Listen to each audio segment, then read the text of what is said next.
All right. So, I want to talk a little bit more about this story with the moving of the embassy to Jerusalem, and why I neither oppose nor support it, but I'm probably closer to supporting it than opposing it, even though I'm someone who is not a fan of the idea of Israel calling itself a Jewish state.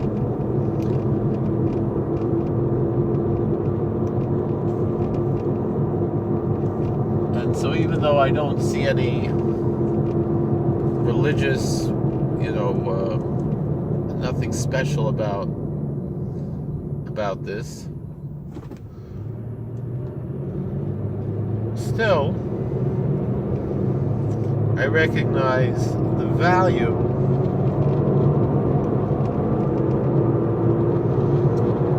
of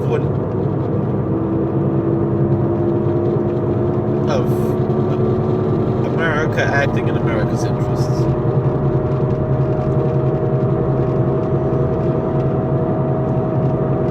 And part of acting in the interest of a country is acting in interest of allies to a certain extent.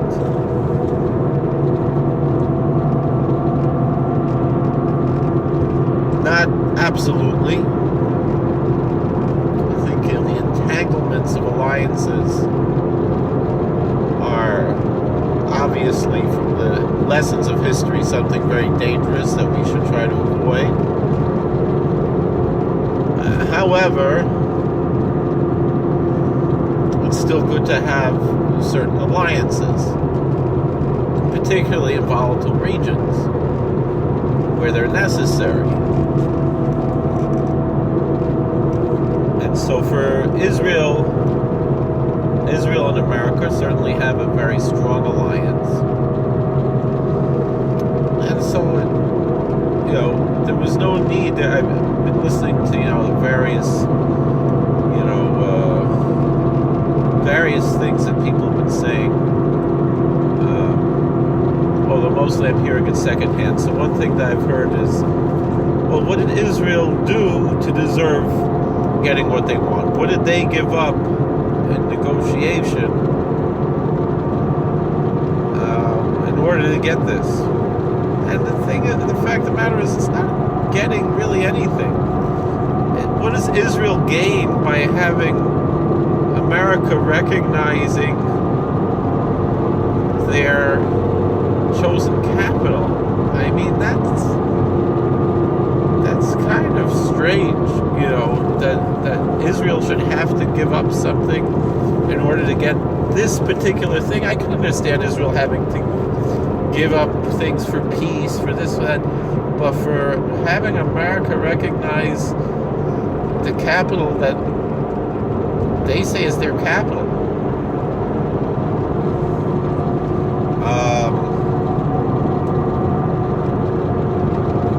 that doesn't really make sense. That's not like a big deal. That should just be just what it should be. The same thing, if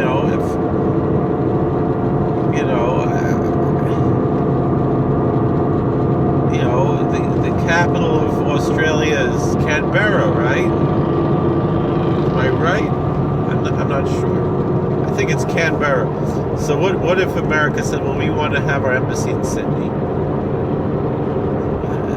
It doesn't work that way. And if America did have the capital in Sydney and then decide to move it to Canberra, should Australia have to give up something to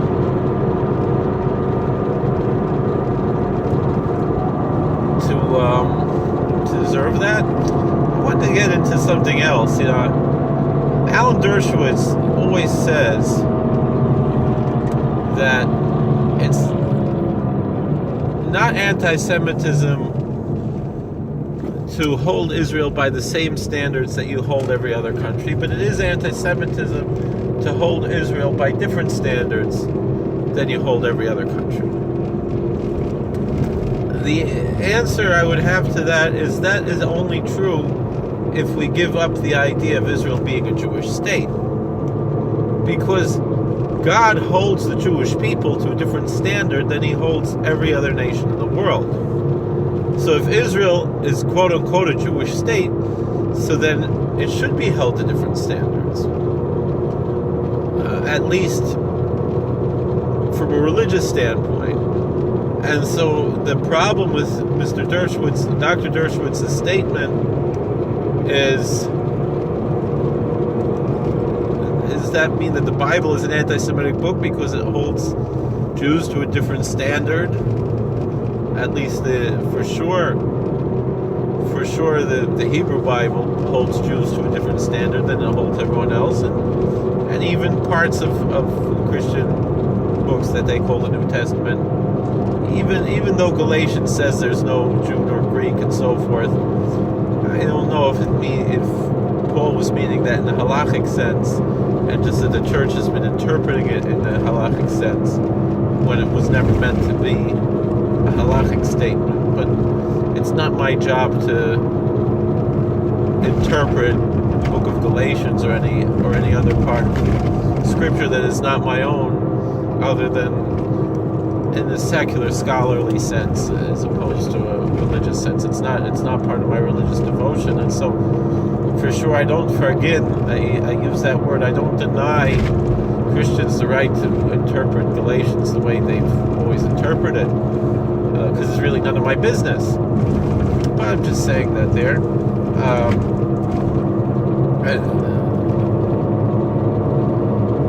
The fact of the matter is that,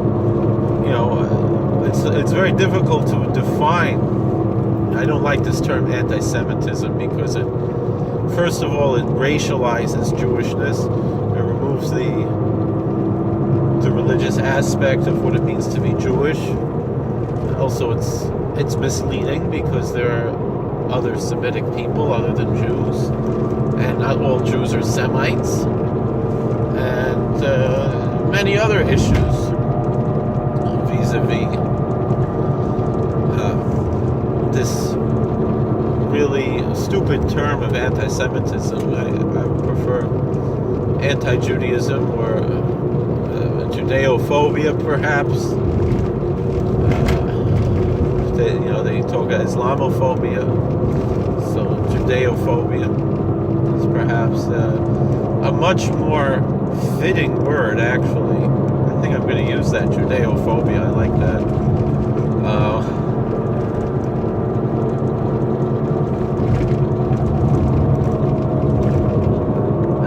People argue, well, you can say a religion is wrong in your eyes without hating the people who practice that religion, as long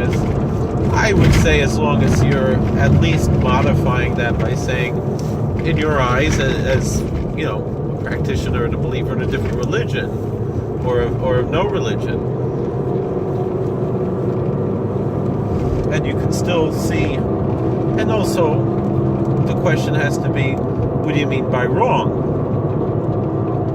What aspects do you see as wrong? Meaning the atheist,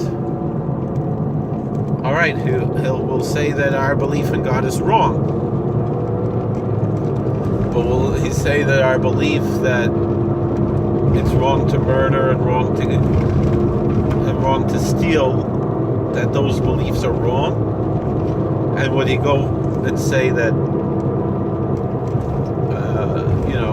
society hasn't been made better because of these beliefs that Judaism introduced to the world, and that Christianity and Islam spread to the world because Jews really didn't do their job properly? Essentially, that's why those things happen. Doesn't mean that one has to embrace a replacement theology to accept that fact that Jews didn't live up to their biblical mandate of being a light unto the nations. But that is also largely because of what we colloquially call anti-Semitism, and what I just now decided I want to call Judeophobia.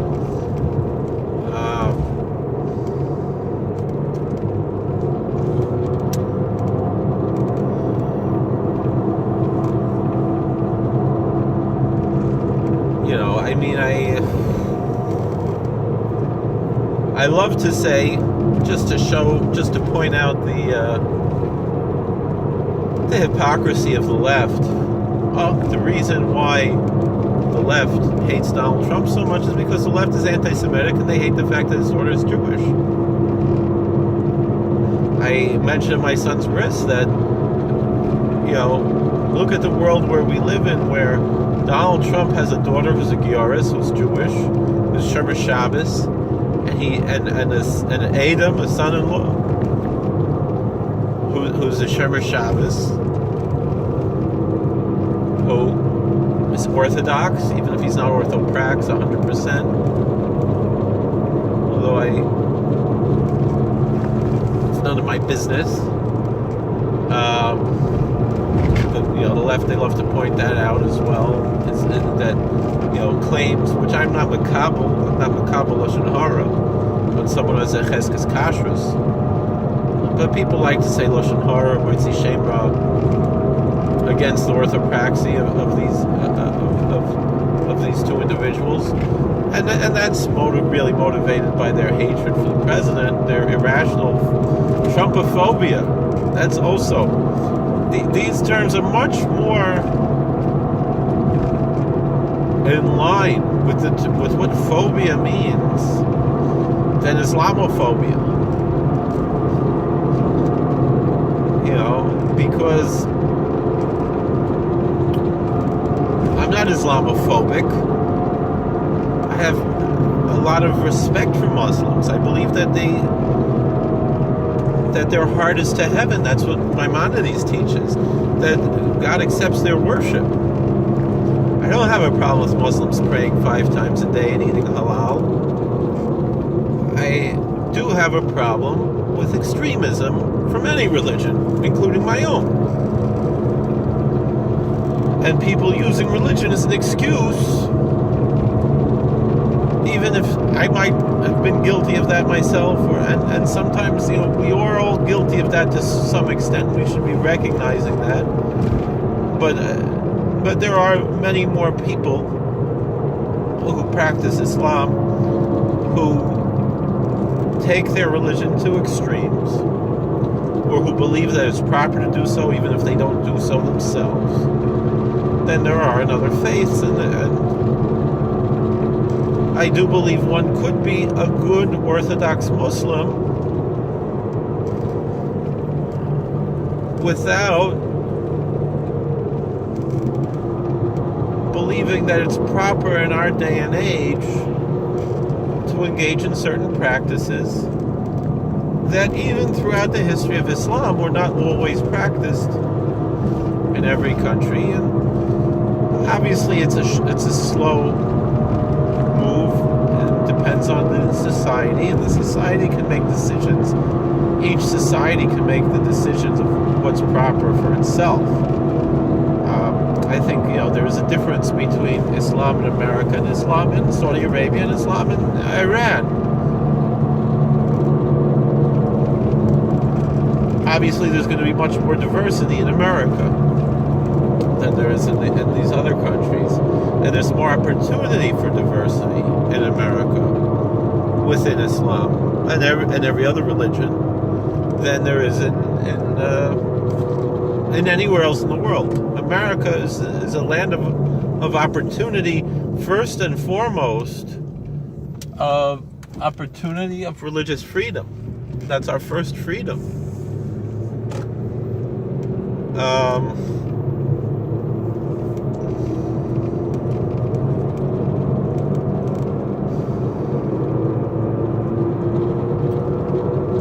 And I, in my job right now, am involved intensely in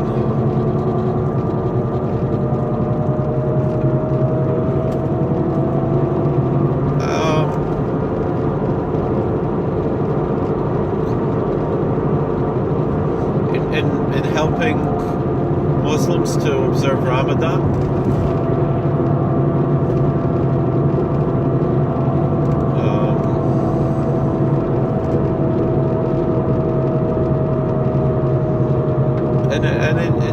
It's something I have respect for. might disagree, even if I don't believe Muhammad was a prophet.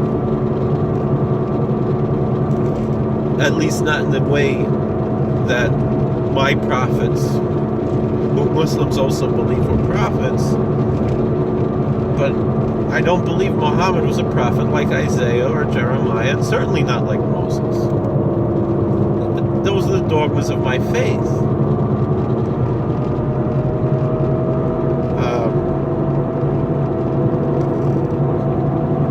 But I'm happy that Muhammad brought monotheism, an essentially ethical form of monotheism, to many people around the world, and it has helped many people gain a relationship with God on their own terms.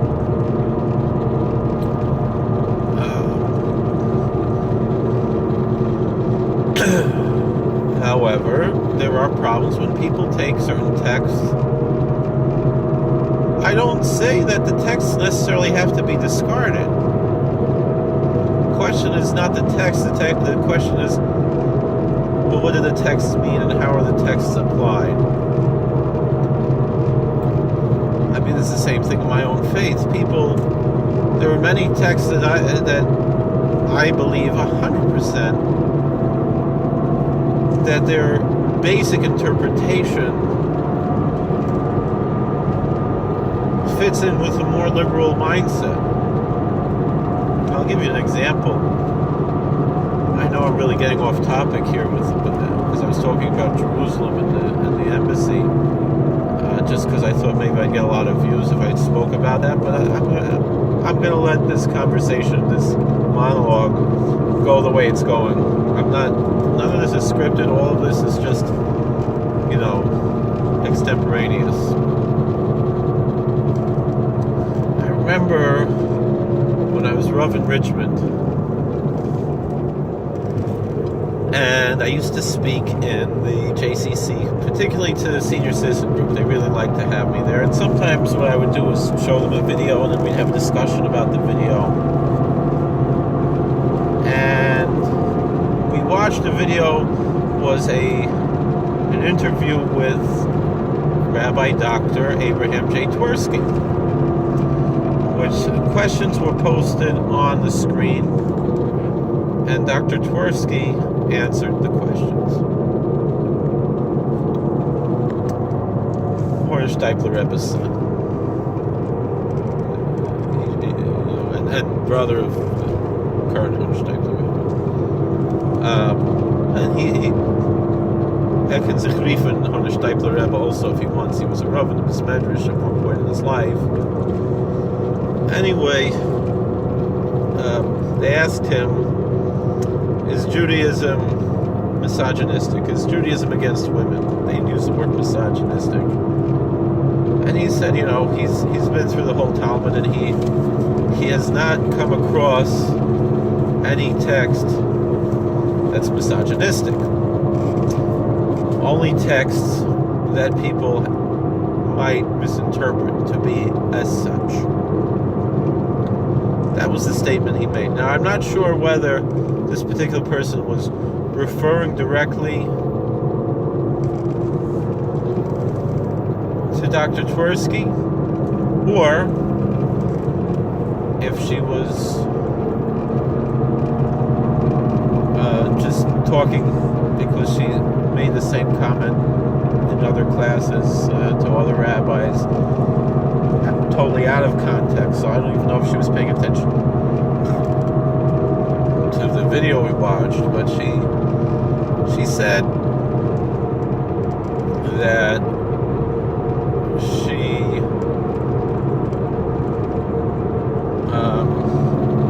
feels that there are certain texts in the Jewish tradition that we have to get rid of because the world has outgrown them, and we've advanced beyond these backwards texts, and particularly the Talmud. I was reading recently, Rav Shamshon Raphael Hirsch has a beautiful, beautiful defense of the Talmud. It's worthwhile to read, and worthwhile to share, because it's nothing new, the attacks against the Talmud. And he has answers to these attacks in a very beautiful way.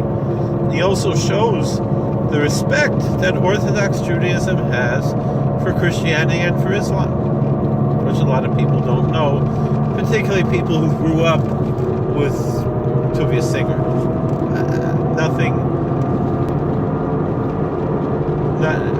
Nothing personal. I grew up on Tuvia Singer. But, this type of popular anti-Christianity,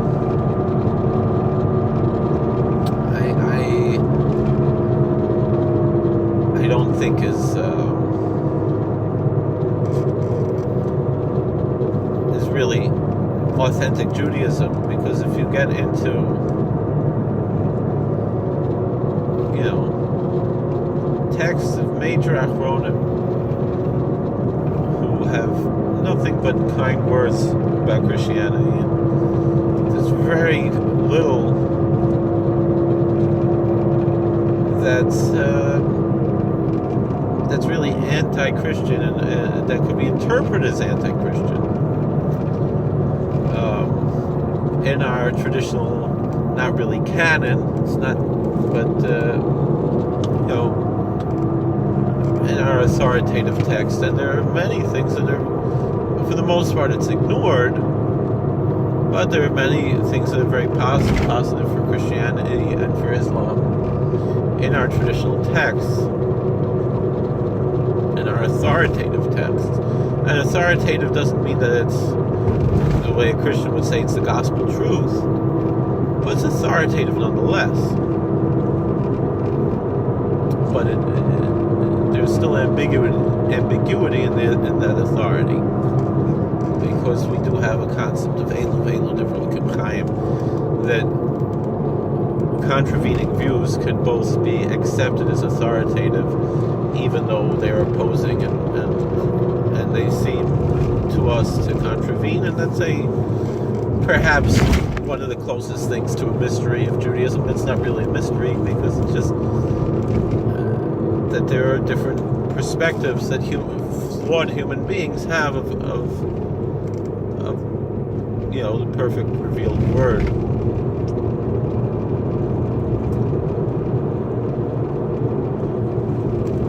And that's within Judaism I'm talking.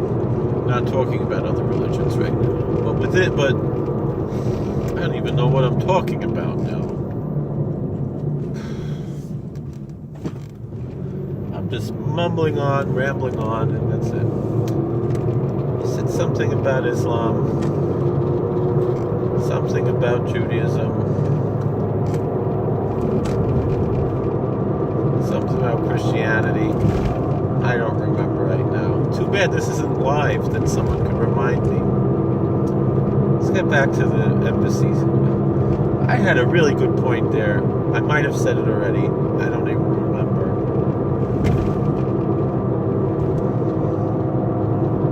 I was telling a story. I'm going to remember at some point. I'm not going to watch this video again. I just put it up here. If someone wants to put in the comments on below, if you're actually watching this, what I was talking about, and then maybe I'll make another video about that. Just being honest. I was telling a story. What was the story I was telling? Did I finish the story? I don't remember.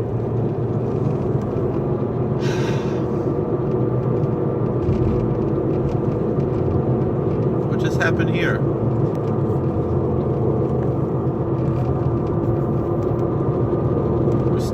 We're still recording, alright.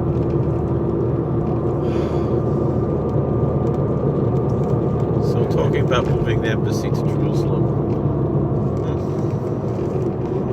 Why is that happening? Let's just unplug that. Back to the Jerusalem embassy. I wanted to talk about the reactions that people have had, which I spoke about a little bit in the last video. And then this is really going to bother me.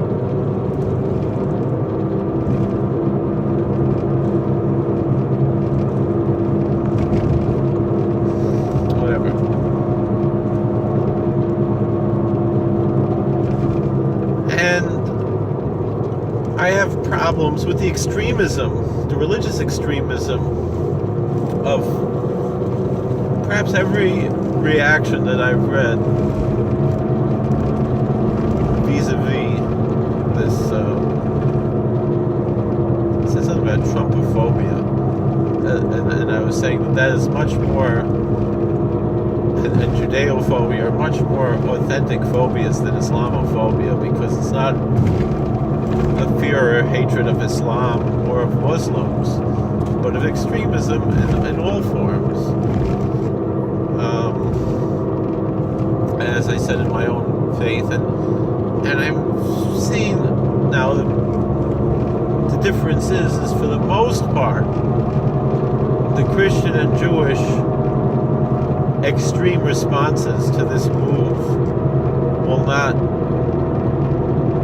be the main cause for anybody to get killed or hurt, as opposed to the responses in certain other areas, mostly among those who support the Palestinians, the self-proclaimed Palestinians. I've said many times that in Deuteronomy 32 it says, since you angered me with a non-God below Cal, with a non-God, with atheism, I will punish you with a non-people. And essentially, just as I remember someone said this in Or Sameach, they read an article like this, they said, essentially there's no such thing as Palestinians, they're just Arabs who mostly come from Jordan or from Egypt. Some of them might have been, and they're not indigenous, they're not like the Philistines or the Canaanites, and neither are the Arabs who live in Egypt currently, the original Egyptians, even though I guess they do come from some Egyptian stock, because Hagar was Egyptian, their matriarch, Hagar.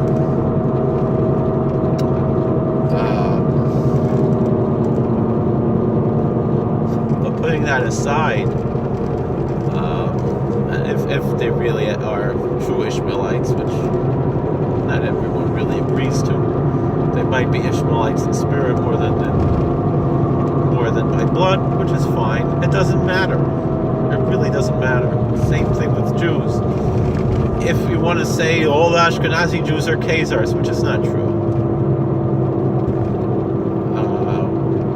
You want to say something like that? It doesn't matter. Because Judaism is a religion, not a race.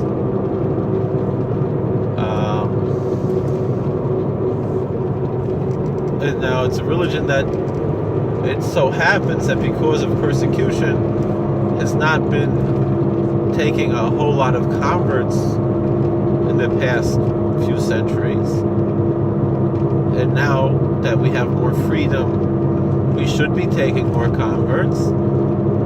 But it's part of the residual aspects of our persecution why there is this reluctance that really is not based in Torah. Put that aside for now.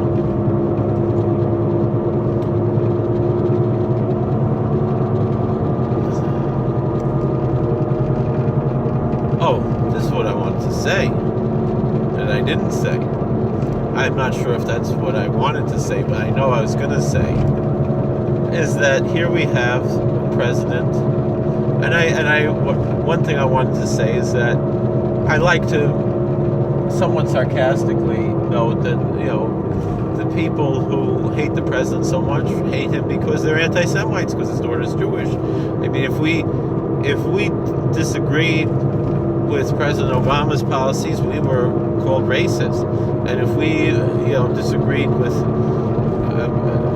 Senator Clinton's policies, we were called, misogynists. So why can't we say that people who... There's no policies that Donald Trump is making that anyone can legitimately dislike. Almost everything that's really, that the media always calls Trump out on are things that President Obama supported, that Bernie Sanders supported, that Hillary Clinton supported, that Bernie Sanders, Hillary Clinton, and Barack Obama all voted for. The wall. They all voted for it in the Senate. The temporary ban on immigration from certain countries, that was an Obama policy.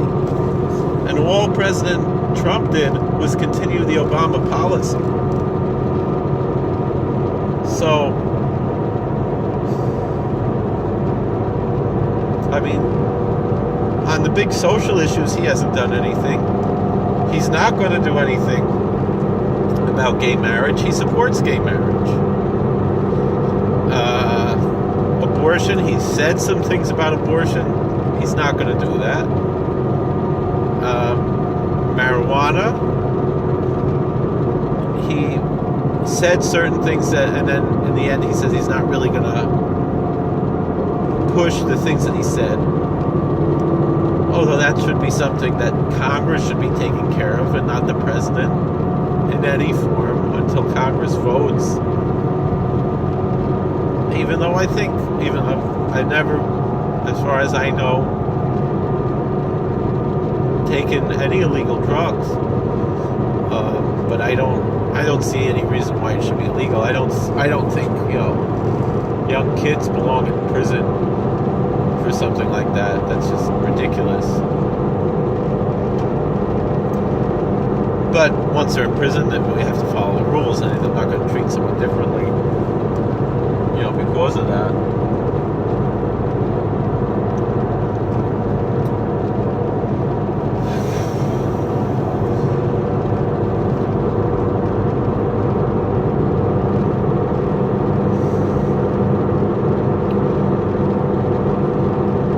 But just the same, like, I wouldn't support, if a law was made against pork, even though I don't eat pork, I don't eat ham, I don't want it to be illegal.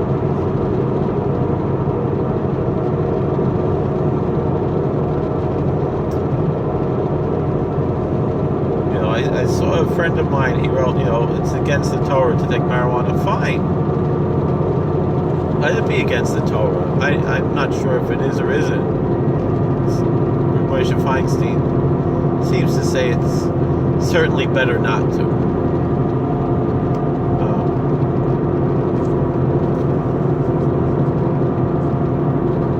But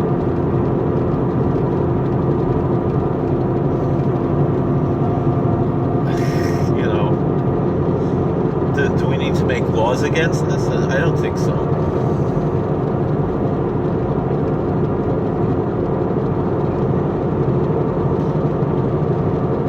But as long as the laws are on the books, the laws have to be followed. That I do believe.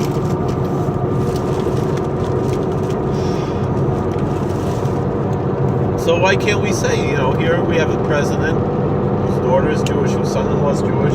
Why can't we say that they hate him because they're anti-Semites? Or self-hating Jews, the people who hate the president if they're Jewish.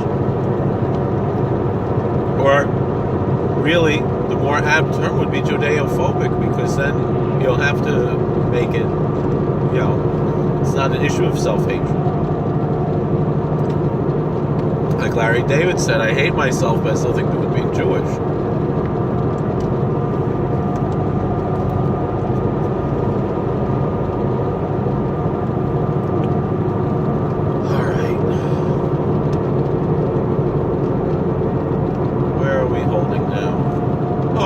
What I said at my son's bris.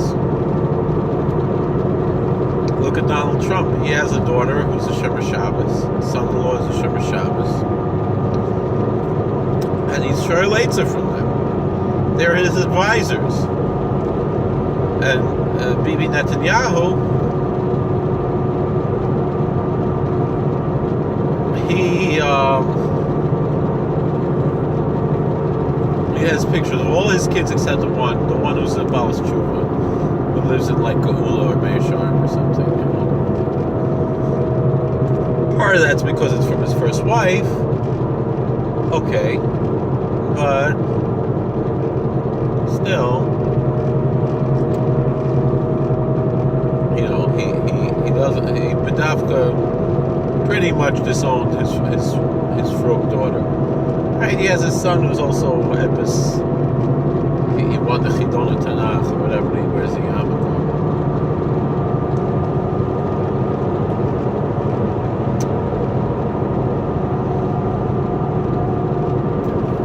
But the reactions that I've seen to this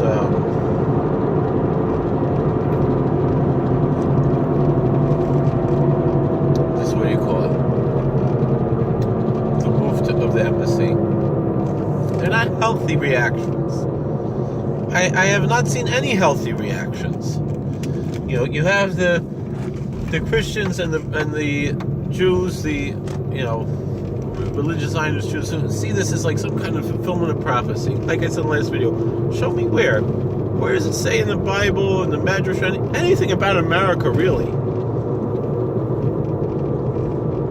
Anything that you can clearly tell me this is somehow, if anything, will be more fulfillment of prophecy if people didn't recognize Jerusalem, if people were fighting against Jerusalem. And we don't want that to happen, and we don't, and you know, our eschatology does not require bad stuff. If maybe you're saying, you know, the eschatology is that this and that all right, America's on Israel's side and everyone else is against Israel and fighting against Jerusalem, and also Judah will fight against Jerusalem. Maybe that's what I don't know. Maybe that's what you're saying. It's the fulfillment of prophecy, the fact that so many people are fighting against it. And, you know, people are, you know, in Iran and Russia, this, and they look at Gog and Magog and all this stuff is happening, and this whole... Calm down. Calm down. That's on one side. I don't think it's healthy. It might be right. I'm not saying it's necessarily wrong, but I don't know yet. I think, you know, there's always room for healthy skepticism. Could I drive over this? That's the telephone cable. You're okay. there. All right. Thank you.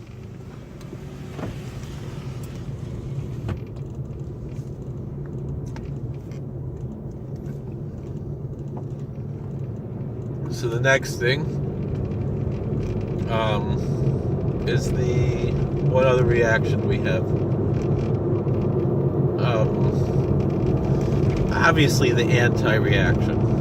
Very sick. Now within my own circles, that I'm going to put aside, and I discussed that in the last video really, about how basically I believe Jerusalem should be an international city, an international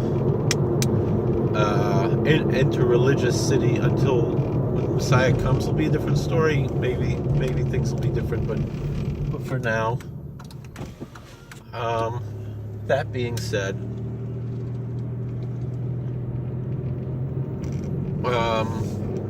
within the region, Israel is the best steward of that, of maintaining that. For better, for worse.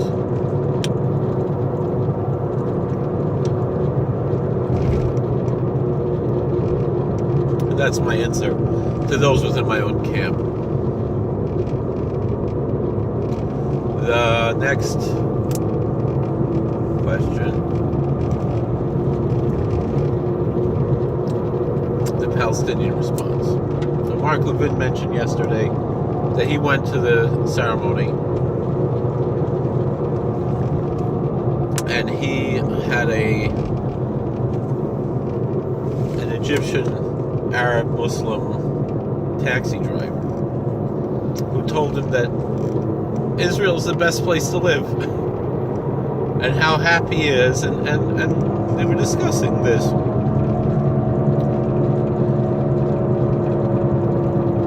And how stupid the Palestinians are, because Israel would just give the Palestinians whatever they want. They don't want anything.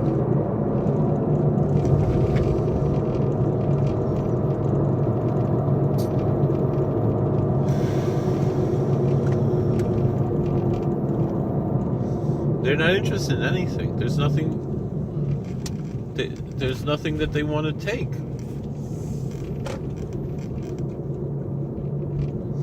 Did they have a generator? Or is our electricity back on?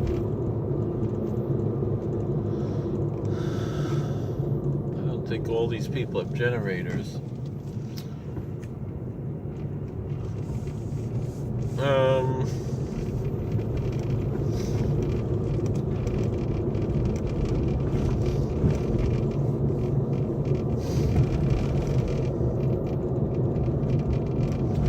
So what's the next thing we want to talk about?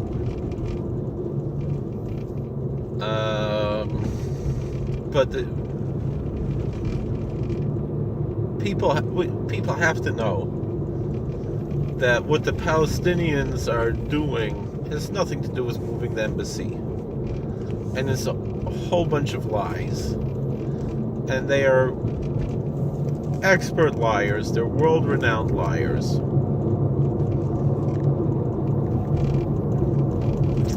That's all I really have to say about that. You know, the story, this 8-month-old child, Rahman Litzlan, it's a horrible, horrible thing. But it's this is a nice house here.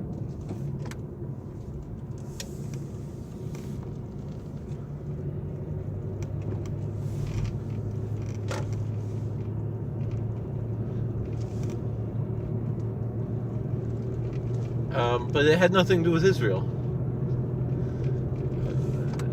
The baby had a pre-existing condition and was probably going to die anyway, and they brought the baby out who was dying just to make Israel look bad.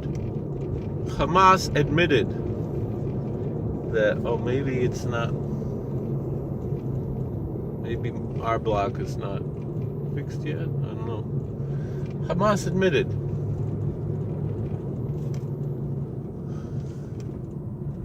This is that brown house. This one's the 4-bedroom.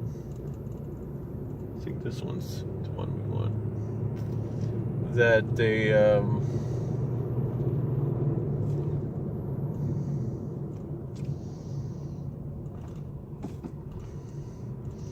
that most of the people who were killed were terrorists, and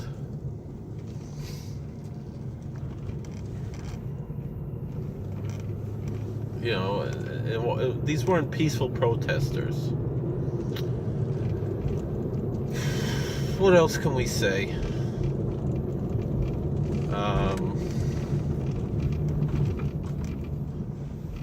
The media are just feeding right into their hands, and the media is happy about that.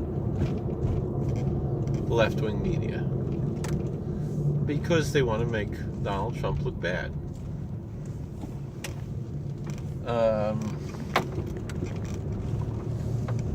What else can I say? You know, because like I was discussing this with someone. I said, you know, I feel very uncomfortable questioning the president about this, because I don't want to seem to be un-American. I don't want to seem to be opposing the president. And I feel that it's America's prerogative to put the embassy wherever the hell they want to.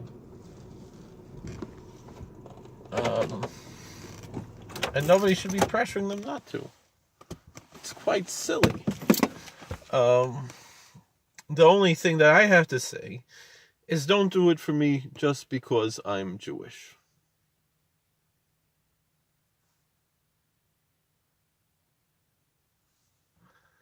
Don't do me any favors. But if it's in America's interest, Gesundheit. Das ist schlecht.